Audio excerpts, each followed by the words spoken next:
Good evening, dear televiewer. You're welcome to Women's Voice over DMR TV, a program where we amplify conversations that affect the lives, the dignity, and the rights of women and girls in our community. And this is the edition for this month where we'll be discussing issues that are affecting women's life, like I made mention earlier on.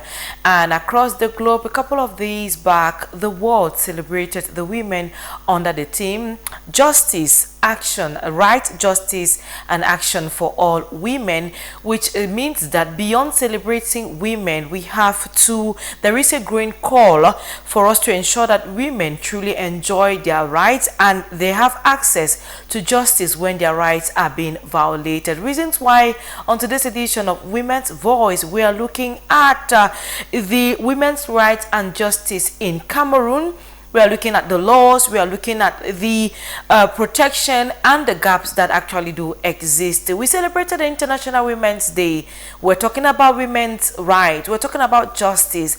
But how well do we know these laws? How well do women know their rights? And where do women actually go to, or where should they go to where when their rights are violated? And the laws that exist in Cameroon, are they really protective? Where are the gaps and what needs to be done? That you get to know in today's edition of Women's Voice. And to help us unpack and understand a lot about this topic, I'm joined here on set with Barrister Awunja.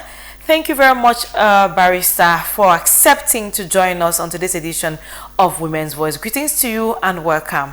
Thank you, Joyce. The pleasure is mine to be on DMR TV today. It's a great pleasure to have you, someone from a legal perspective and who is an advocate for women's rights. And actually, she's going to throw more light on today's conversation as we begin by setting we want to focus a little bit more on the legal frameworks that exist in Cameroon. When we talk about women's rights, when we talk about the laws the laws that protect women's rights, maybe we'll begin on the very surface summarily. When we talk about women's rights, according to the Cameroon legal framework, what rights do women have? According to the Cameroon legal framework, women have human rights. The woman is a human being, and all rights which are inherent to human beings are rights which are inherent to women.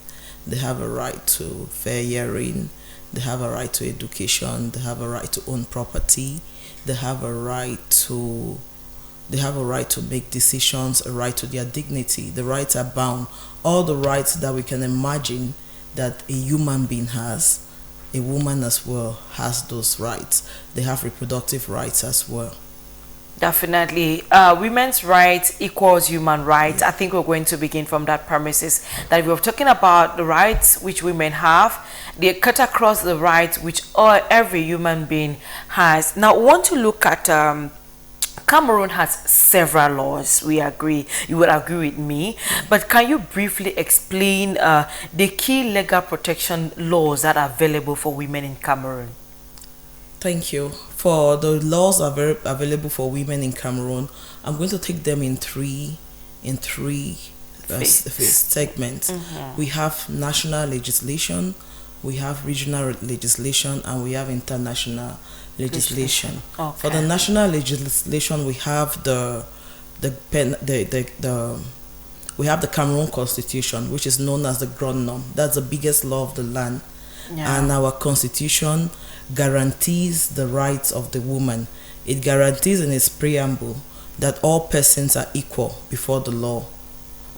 Without discrimination to sex. It emphasizes that without discrimination to sex. So everyone is equal before the law. The preamble goes further to guarantee the rights to dignity, liberty, protection against cruel and degrading treatment. We also have the Cameroon Penal Code, which criminalizes several acts. It criminalizes crimes which affect women, such as rape, sexual assault, domestic violence, female genital mutilation, human trafficking, and exploitation, just to name a few. We have other national legislations or national policies which deal with women and protects women. We have the National Gender Policy, Yeah. We have the National Action Plan on women, peace and security. Okay. We have the National Plan of Action for Women Empowerment, and we go further to have a women empowerment and the family ministry. So we see that the government takes into consideration the rights of women very seriously. We have a ministry that deals with the rights of women. Okay. Those are all policies and legislations within our territory to protect women. But Cameroon does not operate just like in the triangle. Cameroon operates over and beyond the triangle. So we also have some regional laws which have been ratified by Cameroon. And just to throw light, any law, any regional or international law that has been duly ratified by Cameroon by virtue of Section 45 of our Constitution, it becomes part and parcel of our law, and it takes precedence over national laws. So that's why it's necessary that we talk on the regional laws, because where we have a lacune in the national laws, it can only be filled by those regional and international laws. For the regional laws, we have the African Charter on Human and People's Rights. Okay. It talks about the dignity of people, the welfare of people. We have the protocol on African Charter on the rights of women, which is commonly known as the Maputo Protocol. Mm-hmm. Yeah. This one deals with elimination of all forms of discrimination against women. It talks of prevention of violence against women. It talks of promotion of reproductive rights of women. It ensures that women participate in politics. We go now to international legal framework, which now we've left from the regional, we are going to the international. At the international level, we have the CEDAW Convention. CEDAW is the Convention on the Elimination of All Forms of Discrimination against Women. That's like the woman's Bible. It talks about all forms of discrimination that a woman faces. If you go to the penal code or you go to our national legislations and you don't see sections there to deal with a particular case, you refer to CEDAW. And if CEDAW has it, it takes precedence over our national laws. Even if our national laws say otherwise, the fact that Cameroon has ratified the international convention, that convention takes precedence. We have other international conventions like the United Nations Declaration of Human Rights, which has been ratified. We have the International Convention on Civil and Political Rights. We have the International Convention of Economic, Social, and Cultural Rights. We have the UN Security Council Resolution 1321 on women, peace, and security. Yeah. So those are some of the national,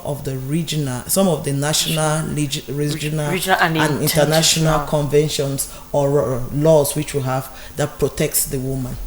Wow, there are quite many which definitely we cannot elaborate lengthily on today's edition of Women's Voice. Thank you very much, Barrister, for giving us a series of laws that exist for the protection of women's rights and dignity. Before we continue, I just want to find out, specifically to the context of Cameroon, I understand that Cameroon has laws, and sometimes we might not have where the national laws are limited, the regional laws come in place, or the international law. But before we get to the international law, I just want to find out, what does the law in Cameroon says about domestic violence, sexual assault, and or harassment? Okay. The law in Cameroon addresses issues of domestic violence, addresses issue of sexual violence and harassment or domestic assault. But I would like to state that when we come to domestic violence, it's mainly addressed in provisions of the penal code. We do not have a particular law that deals with domestic violence. So you need to go to the framework, the legal framework has this gap. We don't have a particular law that you can say, okay, domestic violence. But when you get to the penal code, you see that you can fill the gaps with certain provisions of the penal code which punishes certain attitudes or actions, which criminalizes certain actions. We have, for example, domestic violence can go under assault causing harm. It can go under grievous harm. It can go under assault occasioning death. It can go under threats and intimidation.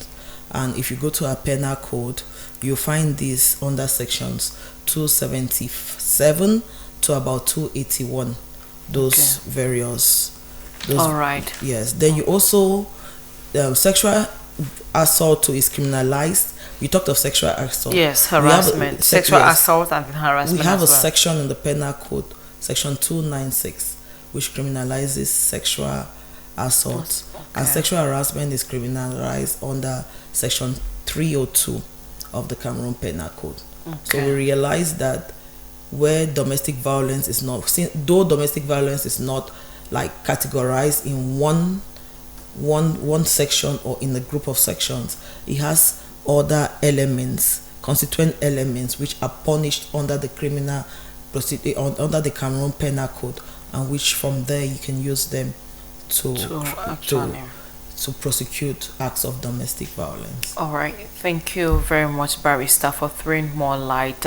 I know people are quite itchy that we go detailedly. Probably we'll have a series of sessions on Women's Voice where we're going to take some of these issues detailedly one after the other, so that we can help those who do not know be able to understand what the law says and how to go about particular cases. Definitely we're going to do that.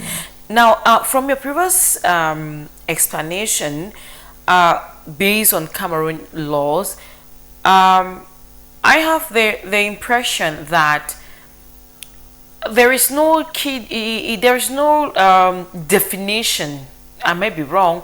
There is no key focus on laws particularly to women, but they're kind of generic, and and you could borrow from one section to another in order to attend or address particular cases. That's the little impression I have. Am I right? So far, we have not had a particular law that punishes, like for example, we've not had a law like CEDAW, Convention on Elimination of All Forms of Discrimination, but we have sections in our penal code and in other sections of our law. We have provisions there that punish acts of violence against the woman. But for now, we don't have a one code that we can see it has taken into consideration all violence against women, or most of the violence against women, that you can pick up and say, okay, this is the code we have that we can use. But we have those aspects treated in different laws. Okay, but do you think it is necessary to have that single code addressing these issues? It will always be necessary. All right. Not only having the single code, but revising it regularly. Because the abuses come every day, the violations come every day. And they evolve. They evolve, they change form. So it's also necessary that we keep looking at it and evolving as it evolves till we have we have a Cameroon that man and woman are equal. All right, thank you very much. Without taking much of our time, definitely I'm going to ask this next question.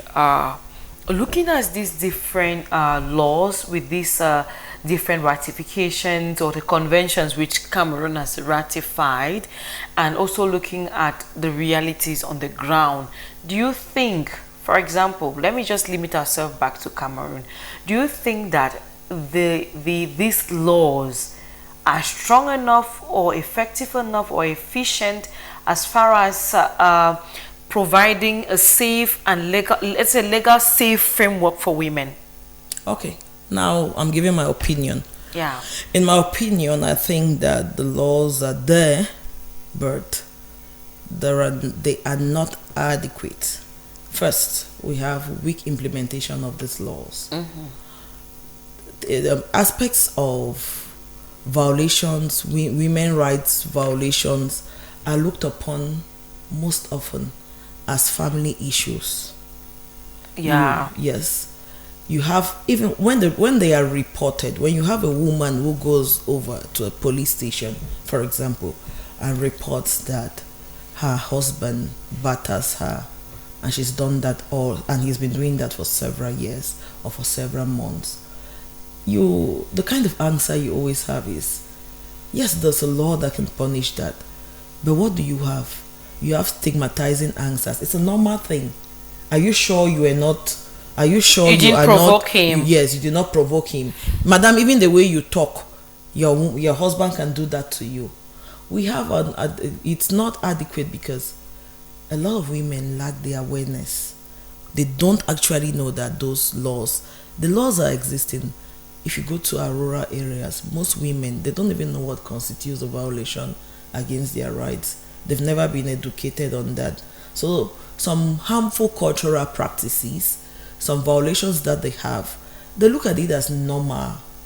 They look at it as, let's take the cultural norms of inheritance. Yeah. Some women, even when they are legally married and you talk to them like one-on-one, you see them. I have a case now in the office, for example. The woman is legally married, but she thinks that to follow up her husband, to follow up documents for her husband, to do letters of administration for her husband, should be the duty or should be left to the husband's brother. Oh la la. Even when we've gone ahead and we've had letters of administration in her name, she still comes to say no. There's no way that this man can do that. Because she's not had enough education. She thinks that if she does that, they'll look at her like, okay, probably this one is doing that because she killed her husband. That's why she wants to follow benefits and all of that. So though those laws are there, but they lack that awareness. Yeah. Then we have also the issue of enforcement, judicial enforcement. How enforceable are these laws? Actually, a question I was going to put to you. How enforceable are these laws? We realize that most of those laws, they are there in paper, in name. Exactly. But they are really not very enforceable. Even the enforcing authorities who want the woman to collaborate. And their form of collaboration means that just submit to the violations that you've been having. Yeah, and that comes to before, because generally people believe that Cameroon is a country with a lot of laws, but at the level of implementation, it is really weak. Now, I just want to take us on a little case, like you made mention that if a woman goes to report a case, and already whosoever is receiving the complaint starts giving stigmatizing word. Is it fair to say that it is not only at the level of the weak implementation, but the persons who are meant to reinforce or enforce these laws actually also need education so that they can actually accommodate or listen to these women without being judgmental or giving some stigmatizing words to them? So I think that it's kind of a two-way. Yes, the laws are there, which needs a robust implementation strategy, but I feel like there's also a need for the persons who are put in place for the reinforcement of these laws should be educated. For example, you have a lady who goes to a police station and wants to complain of maybe rape. The first thing sometimes, and even in the community, you be wearing a wetty, you be wearing a wetty, you wear a which clothes, you pass for day for which time, you sure not be used that time. So instead of receiving somebody who is already traumatized, but I think this is one of the challenges we have as far as these laws are concerned. So many people actually believe that these laws exist in papers, but implementation is a challenge. While we continue our discussion, I want to, I might not know exactly what code it is, but I think there was something on divorce, that if a woman gets her husband cheating, it's a ground for divorce, but definitely there is a need for the cases to be reported to. She needs to have about 2 or 3 evidence, but while for the man, the evidence is lesser. Are those the realities about the code? That was what abound for adultery before. Yeah. It's suffice to say, if a woman is caught in indecent in a behavior or place, it amounts to adultery. But the burden now on the man, the legislator made it on the man that adultery could only be committed if the man committed the adultery on their matrimonial bed. But thank God for women advocacy. I think work has been going on, but we need to continue because it's not a one-day thing. Thank God for women's advocacy. Now the burden of proof for adultery is the same for the man and the woman. That's good news to hear. It has not, the man does not have a lesser burden and the woman a higher burden. The burden now is the same for both genders. So that's why we need that action. If you see the Women's Day theme for this year, it talked about rights, justice and action. Because they are the rights, yes. You educate people about the rights. Justice is there, but we need the action, and that's why we need action. Does not come only from the woman. Action comes from the entire community. The women, the men. That's why you see when we do women's rights advocacy, we try to bring in men and tell them, you can advocate for the rights of women. You can become a he for she ambassador. We have men who champion gender equality, who champion gender sensitivity. So we just have to keep doing those educations from day to day. We know we come from a society, a patriarchal society, that men have the male chauvinist thing. It will take a while, but as we say it every day, as we keep the education going, I think gradually too, they start realizing that there is a need for them to have a change. All right, thank you very much, Barrister. If you're just tuning in, you're onto Women's Voice over DMR TV, and we're looking at women's rights and justice in Cameroon. We're looking at the laws. We're looking at the protection aspect of these laws, and equally looking at the gaps that exist. So we're going to take a short breather, and when we come back, we're going to continue our conversation. In the meantime, you can join the conversation. You can share with us your thoughts about this topic via SMS or WhatsApp on the numbers which you find on your screen. In the meantime, let us take a short breather of our program jingle. We'll be right back.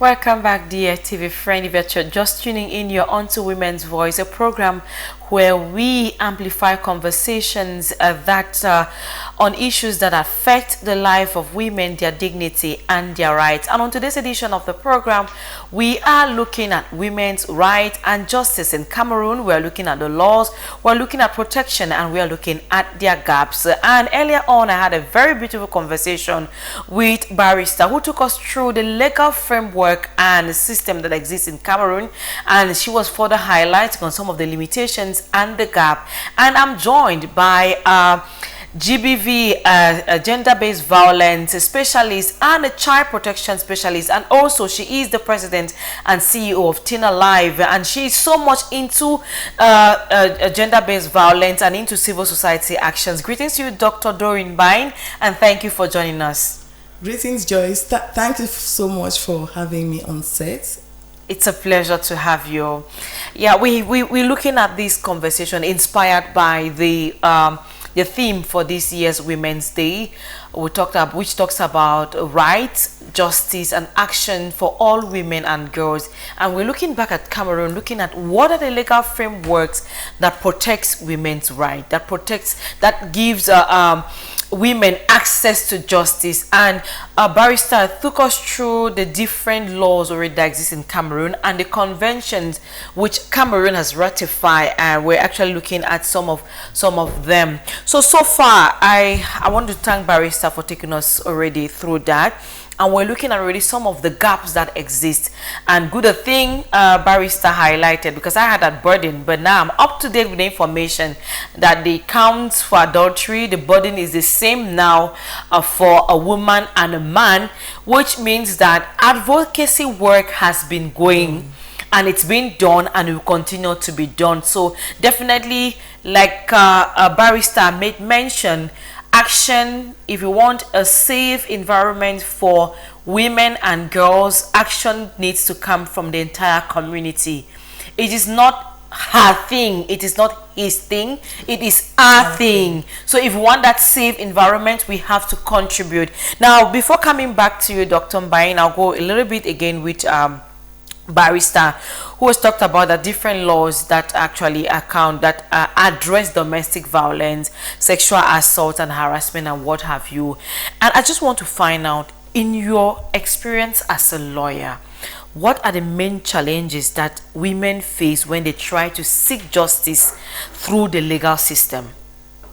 I think there are several challenges. I'll just try to bring light to a few. The first thing is social stigma and cultural norms. Okay.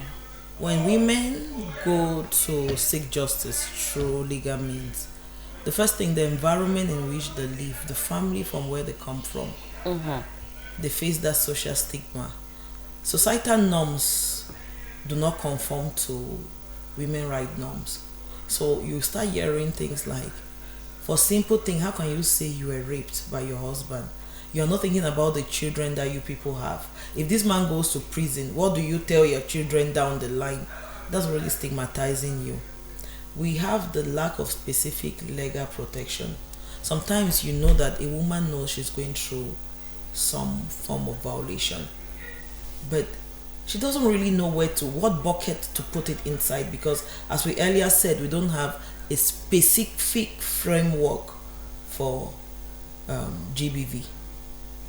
So they find it burdensome to prove, to go to the law. What do I really tell them? It's just of recent that people knew that there could be intimate partner violence. Before, everybody just knew. Women knew. It is right. Yeah, it's not now my own biology saying my man be violent towards me. So you see that those things abound. You also have financial burden. Let's take a case of an average woman or even a woman who works. To take a case to court, you need a lawyer. You need to file documents. All of those things, they entail money. There's no one-stop shop that you say you go today, and because you've reported the case today, it will be looked upon today and a judgment will be given today. It takes several adjournments and other litigations before you have a judgment. And sometimes, let's look at the judgments that come. You start thinking, I reported this case 3 months ago. I'm in the 3rd month and I've just been going, nothing has been done. And will I be able to continue? The little resources the woman has, she looks at the family, she looks at her children. Should I spend this on transportation or should I spend this on legal fees? So it's a burden. You see most of those cases, they start with a lot of enthusiasm, but when it gets to a certain point, it collapses because of lack of resources. We also have weak law enforcement, institutional weak law enforcement. Most of at the end of the day, when you see most of the judgments that will come up or the verdicts, it's a verdict that the world talks about it, but it doesn't give any pecuniary benefit to the woman. So she sees that she has invested, but at the end of it, she came out like almost empty-handed. Then we'll go back to limitation of legal awareness. As we said, most women are not even aware that they have to even seek a redress. Okay. Then we go to fear of retaliation and violation. A woman who is basically a housewife, she starts thinking, if I go to report this tomorrow, my husband puts me off on the street, he puts me out of the house, or not even on the street. The man just retaliates by saying, I'm not giving food money as they say, and the woman is not working, and the woman has to go for 1 month, because most of the times under the head of food money, that's where she has money for her sanitary napkin, that's where she has money for her daily upkeep, rubbing oil, that's where probably she'll even have money to play small jangi. So you see that there's that retaliation. The society can always retaliate. Let's take another issue of a woman who wants her inheritance right, and she goes to court. Probably she wasn't working. Her husband was the sole breadwinner of the family, and after her husband's demise, the husband's family has made her look like she's living on the whims and caprices. On their whims and caprices. If they are the ones who now pay fees for the children and all of that, probably even from the money or the resources her husband left, She starts thinking, if I go to report this thing, my husband's brother A is the one who gave money for my children's fees. Okay. If they stop, what do I do? All right. Then lengthy and complex legal procedures. Sometimes they don't even understand what is going. They go today, there's adjournment. They go today, there's some ruling that she doesn't even comprehend. So all right, definitely we'll come back to that, because of many things you have mentioned there, which to me falls back on the legal systems that we have, which are away from the laws, but the system itself definitely isn't very flexible and encouraging for the women. I'll be coming now to you, Dr. Doreen. You have been into child protection and you're a GBV specialist, and today we're looking at the rights and justice rights of women and justice in Cameroon. And Barrister has established already the laws that exist. Now, from your perspective, what are some of the in terms of the legal system or the laws, what is your observation generally about these laws in Cameroon overall? Just give me first your observation with your experience based on your the lived realities. When someone mentions or talks about women's rights and law in Cameroon, what's the first thing that comes to your mind? Thank you so much, Joyce. I think once you mention this, the first thing that comes to mind is impunity. Actually, I will tell you that Cameroon has laws as far as protecting women and girls are concerned, even though there are some limited gaps when it comes to gender-based violence, but that's no issue because currently Cameroon is still working to improve on some of those laws with partners like UN Women. And I'll tell you that in this process started long 2021 when MINPROF invited us for a workshop as one of their partners, organized by MinJustice, which means UN Women is funding this with MinJustice, and we went there, participated, and came in with our own ideas as civil society organizations, because the essence is to bring the civil society organizations and the concerned line ministries together. So I'll tell you that a lot is being done and a lot of laws are there, but the issue now is sometimes it's a matter of impunity. But Cameroon is working so hard to improve on that. That's why we now have the gender desk in the police and the gendarme. Okay, that's beautiful. The reality is there, but the progress as well cannot be undermined. Now, from a framework, from your work with survivors and what are the most common violations which we have based on your work, which you have experienced as far as women's rights are concerned? What are the most common violations which you have experienced? From our work, yes, we have witnessed a lot of sexual violence. Rape is becoming the order of the day. Rape is a cankerworm. The surprising thing is that it is really, really underreported. Like Barrister mentioned, rights against women, or when women face violence and they report, it comes with some kind of stigma. So it is underreported, and we equally have intimate partner violence, like she mentioned, is one of those aspects which is becoming so rampant. We have denial of women to access economic opportunities and resources, which is a right for every human being. No human being has the right to deprive someone to access economic opportunities and resources. You know, when women access some resources, you can see the difference from the family. You can see that the children feel more comfortable. And then we have equally noticed, especially within the conflict affected areas in the northwest and southwest, and together with Far North, following a needs assessment, a GBV risk assessment I conducted 2 years ago, we noticed an increase in there is still not increase, but there is still that aspect of early marriages, which is still very ongoing, and which we are really still fighting. Either early marriages or girls are forced into marriages because families want to use that as an opportunity to escape from poverty, and of course femicide. Something which we definitely are going to handle because it's been increasing in our society these days. We regret that that is quite on the rise, because that was one aspect which was maybe on a low scale compared to other violations, but it is rapidly risen in our society. Thank you very much for throwing more light. But now, can you help us? What mechanisms exist in Cameroon for survivors of GBV?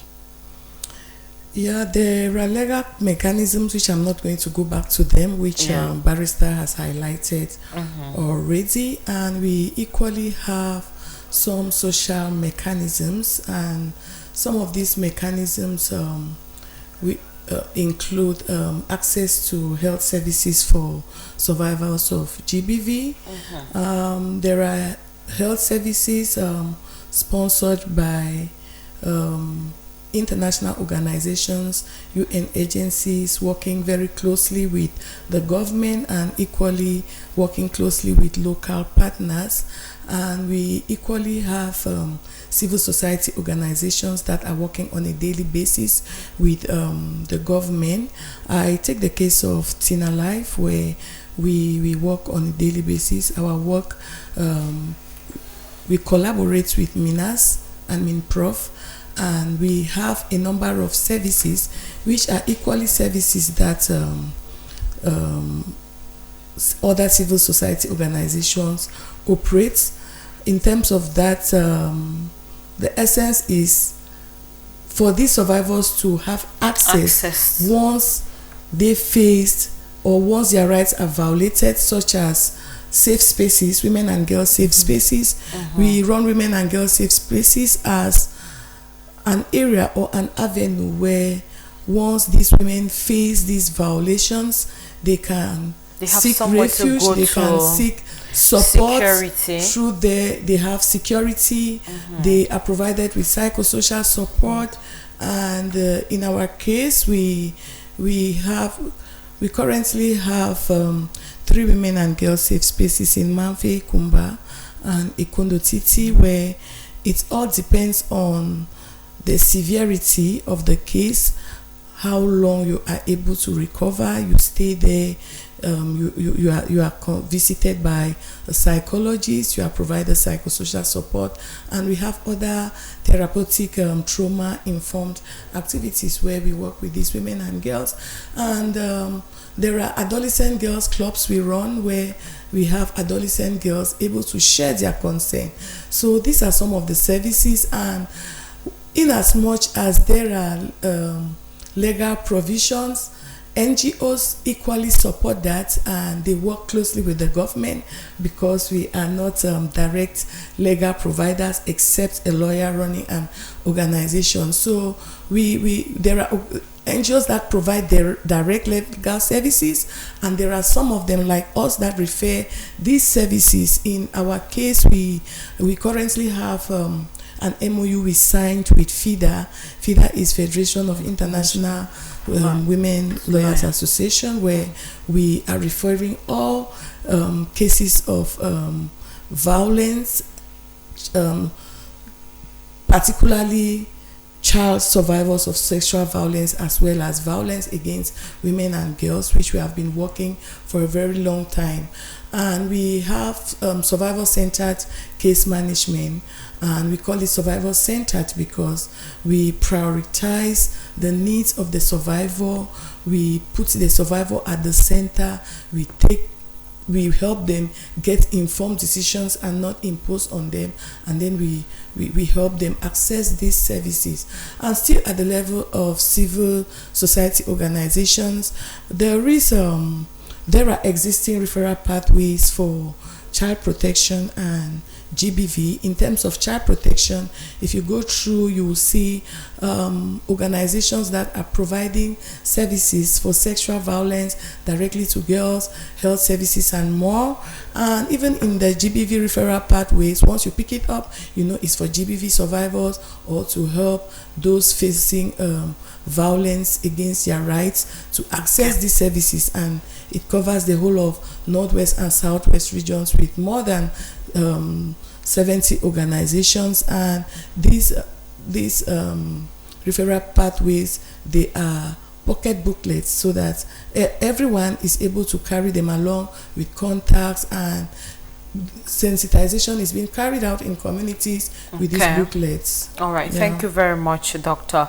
Now, just a question. Those are ideas, that things that you and I know, but do these women in these communities, how aware are women? Even to you, Barrister, you already mentioned that women are not aware of these laws. Now, are women aware of these support mechanisms that exist for victims of GBV, or let's say survivors of GBV?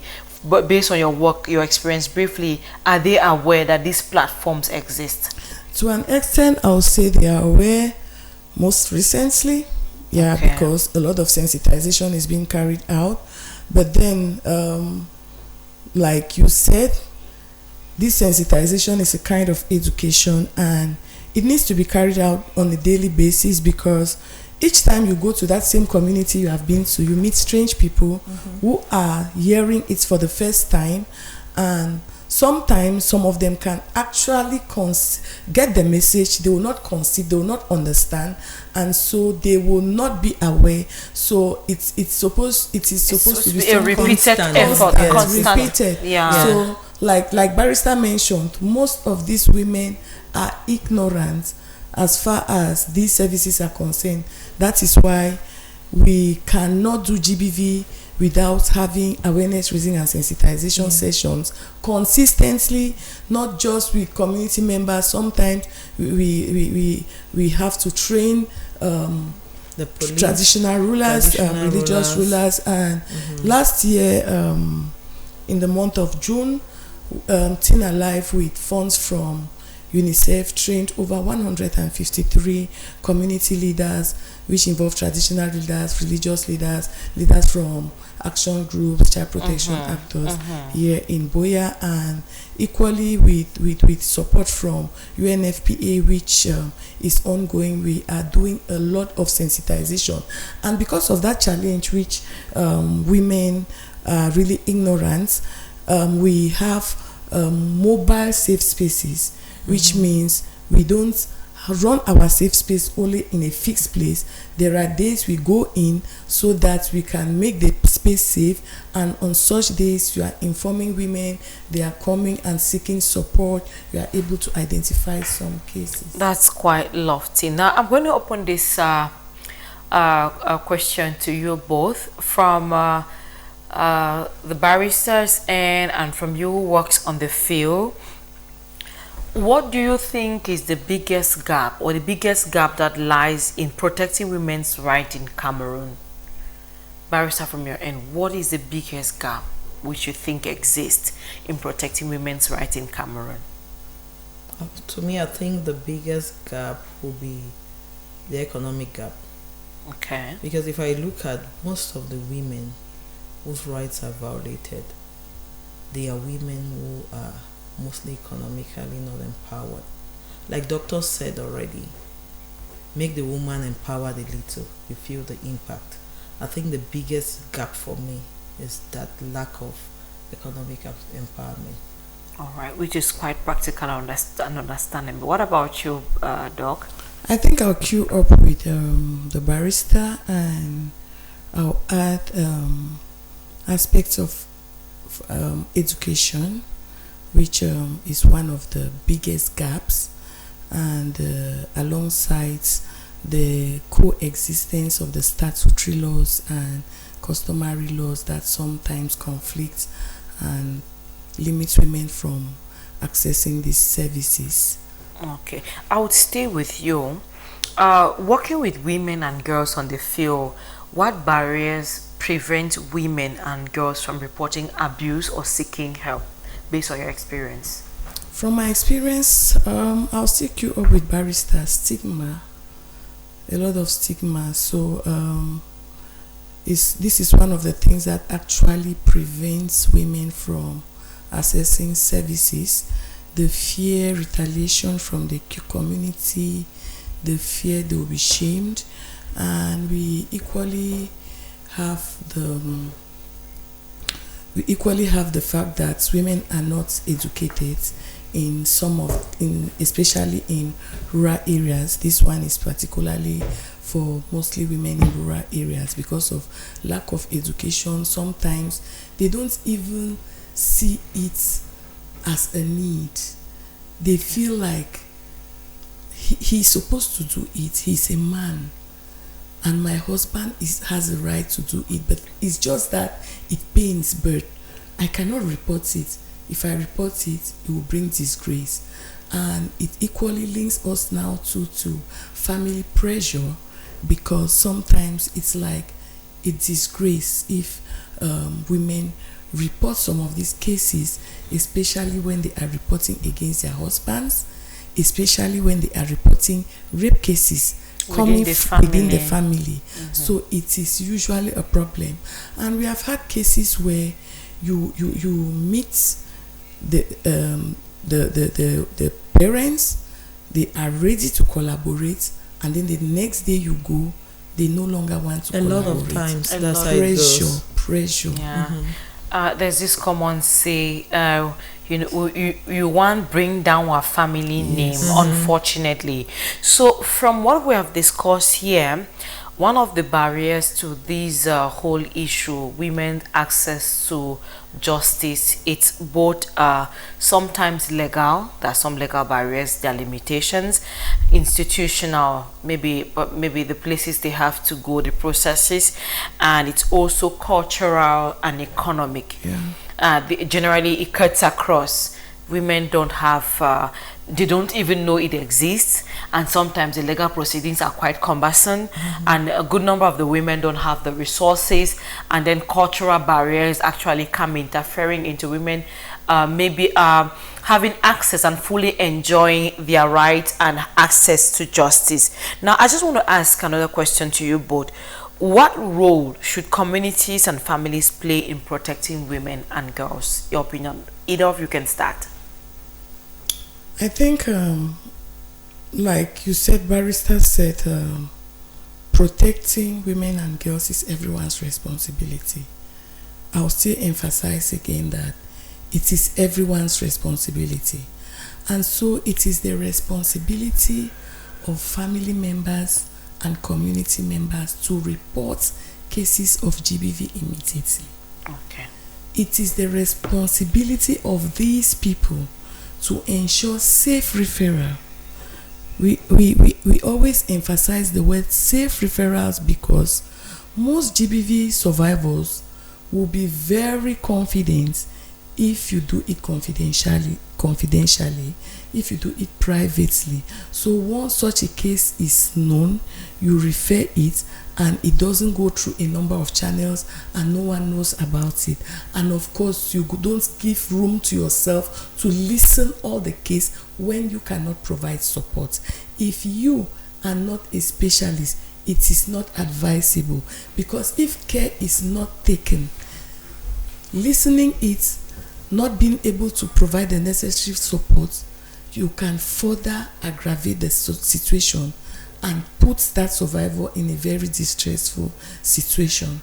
So these are some of the things community members should do, and some of the communities are actually doing them. Like we are establishing community-based protection committees with our projects with UNFPA, and in terms of child protection, we are establishing community-based child protection mechanisms where they are being trained now in some of the communities we have worked in. If you go there, they have these committees. They know that if they see cases like this, community members know them, they will call them. They have referral pathways. Traditional rulers that were trained have referral pathways, even though it is supposed to be updated, but they were guided how they themselves can establish something to be referring. So community members have a lot to do. It is everyone's responsibility. All right, thank you very much, Doctor. And now with you. Just to cue up with what Doctor said, I'll just add the aspect of communities should play the role of deterrence. They should deter perpetrators. You can, just by naming and shaming a perpetrator of GBV, will scare others from doing that. Because if in a community, any man or woman, because there are women too involved in gender-based violence against women, any man or in violence against women rather, any man or woman who violates the rights of women, if they put that person in a community, for example, you are stopped from certain things, I think it's going to scare the other people. So I think that we should deter, communities should come in as with a deterrence force by naming and shaming perpetrators. Give them a little community sanction. Maybe you sweep the market on a market day, so everyone who sees you doing that knows that you are this man who commits GBV. Or maybe you will not be among elders when elders are sitting, because you've done some sort of little punishment is quite necessary. I think if the community takes upon itself those subtle punishments, it's going to scare a lot of people. All right. Thank you very much. I'm definitely just going to add from what you both said. One thing that community does, consciously or unconsciously, stop stigmatizing or victimizing the survivors of GBV. If someone has been raped, don't start asking the person, you be the do it for day, you wear it before you go for day, or those are the things. Or maybe you're going to report intimate partner violence. They just start stigmatizing you from the way you talk. Or lady comes to report, and it also goes, it cuts across by this society or community. It's you, the neighbor, it's you, the brother at home, it's you, the sister at home, it is you, that officer whom they come to report. So definitely we should not stigmatize or maybe start passing judgment on persons who are actually surviving these cases. Now, we've all agreed that the laws in Cameroon exist. There are equally some gaps which you highlighted severally, and I could point one on the cost, secondly on the generally what cuts across. First of all is the fact that the laws exist but the implementation is weak. Number two, some of the processes are a bit long, and besides being long, they are costly, and above all, some of the women do not even know about these laws. Now, what do you think, what reforms or improvements are needed to strengthen justice for women in Cameroon? First, education. Continuous education, not only for the women but for every other actor in the GBV cycle. So that's everybody should be educated on gender-based violence norms, or what constitutes gender-based violence. Then secondly, I think that legal aid should be made available to victims of GBV, to women who are GBV survivors. If they have legal aid, it assists them, it will make it easy for them to access justice. And again, I think another reform that I can propose is a gender court. If they have a gender court that deals just with gender-based violence issues, it's going to be more expedient, it's going to be more safe, or they'll know how to, they'll be trained on that, and the dignity of the victim or the survivor will be more guaranteed in the gender court. All right, and above all, we talked about to have one set of law, one code that handles, has all GBV gender-based violations, so that when you pick up that, you can easily know that this is what I am complaining against, and this is what I will have. All right, that's beautiful. And from your end, what reforms do you think are needed to strengthen justice for women in Cameroon? I think I'll just queue up to say, beside the implementation of the laws, the access to services should be strengthened, and of course legal aid should just be one of them, where in the process of strengthening their reforms, women should be educated on how to have this access. And I will go further to say that, Barrister mentioned, that these reforms are long. Free lawyers should be given to these survivors, and these lawyers should really be dedicated. Okay. Because if it is costly and we continue to talk about it, it will not help women. So there are most women whose rights are violated are those very poor who don't even have access to resources. So I'll suggest that women should have lawyers given to them whose rights have been violated. All right, thank you very much. I'll stay with you. What do you think in the face of this current reality? What do you think, first, the government and civil society, and justice system do differently? What is that one thing, or you think that be it the government, be it civil society and the justice system, with the reality we have now on ground, what do you think they should do differently? What I think they should do differently is to be more collaborative, because if there is effective coordination and collaboration amongst all of these groups of persons, I think we can be able to actually stand up to protect these women and girls. If, for instance, a civil society organization is in the field, sees a case and refer that case to the police, the gendarme, or to any justice systems, action should be immediate. Okay. We should not delay. Even the civil society themselves should be intentional, because there are times when cases are referred, complications start coming, and sometimes when their fundings are phased out, they don't inform the coordination team to update, and now they allow a document going out which is not really of standard. So I would say that there should be collaboration and coordination to end. That is what I really pick out. All right, thank you very much. And to you, what do you think the government or civil society and the justice system, what do you think they should do differently looking at this reality? I still go back to collaboration. Okay. If all the arms collaborate and they work together, then there'll be a better realization of a gender-based free will.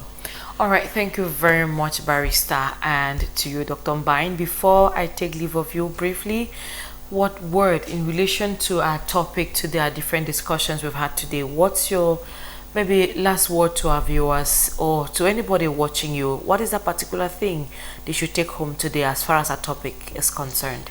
Okay, my last word for today. Yeah, on set.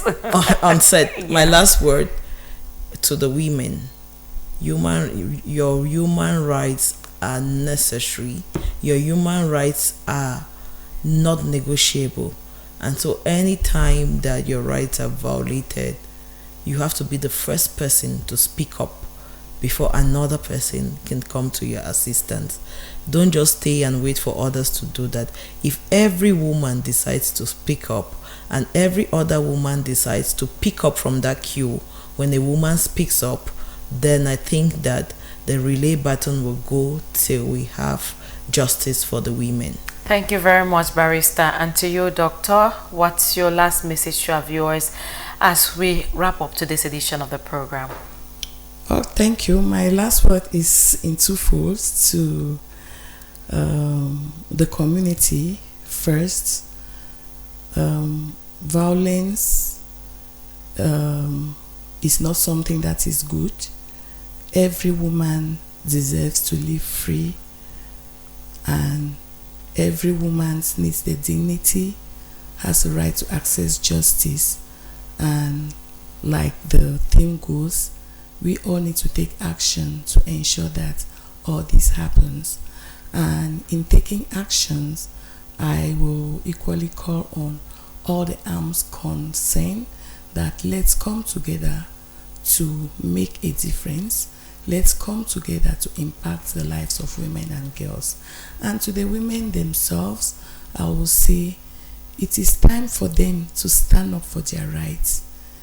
The rate of femicide is alarming, be it coming through psychological violence or physical violence.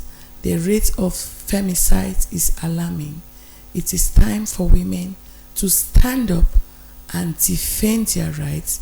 They should report as long as they know their rights are being violated, and they should always ensure that they access the services they need to protect themselves and regain their dignity. Thank you very much to you, Doctor and Barrister, for your insightful contribution to this edition of the program. I apologize to our viewers. No time to take on your reactions, but definitely in our subsequent edition, we'll have enough time to take that. And to our viewers and to particularly our women, women's rights are not just a woman's issue. It is a human right, and laws exist, but justice becomes only meaningful when women feel safe to truly express themselves.